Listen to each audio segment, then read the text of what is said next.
Hello, my name is Vladislav Snitko and I work as a solutions engineer at Emerson. In this video, I will explain the differences between ultrasonic level devices and radar level transmitters. I will do this by conducting an experiment, highlighting the differences between the technologies in an outdoor windy application. As you can see, we're standing next to an old Rosemount 3100 ultrasonic device, but also the 1208 level and flow transmitter, which is a radar level device. Both of the devices are also connected to Rosemount 3490 controllers. The Rosemount 3490 controllers will help us to monitor, measure values in real time for both devices, so we will see how the devices behave during this experiment. To show the windy conditions, we will use a leaf blower to simulate the windy conditions, which I will direct towards both of the transmitters.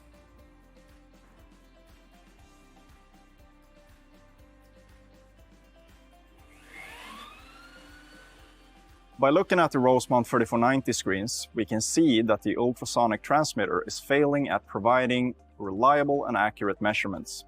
See the big jumps in the measured values that the controller is showing.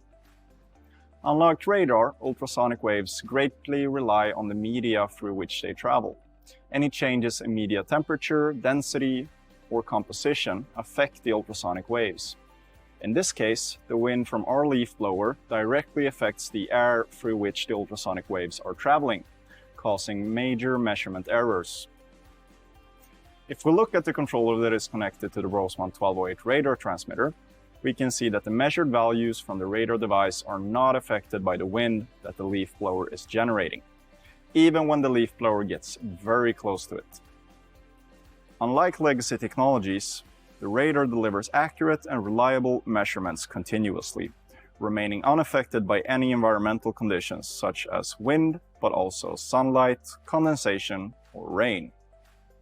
This is due to the fact that radar waves travel freely through the media, disregarding any changes in air temperature and density.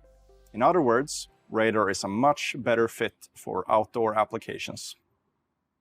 This application with strong wind has helped us to confirm once again that radar is superior to ultrasonic technology. Apart from wind, there are other process and environmental conditions that affect legacy technologies, but don't affect the performance of radar measurements. Examples of these are turbulence, temperature changes, buildup, condensation, or internal obstructions. These facts, together with a high need of maintenance and calibration for ultrasonic level devices, results in a higher total cost of ownership. Thank you for your attention. If you have any questions, please reach out to your nearest Emerson representative.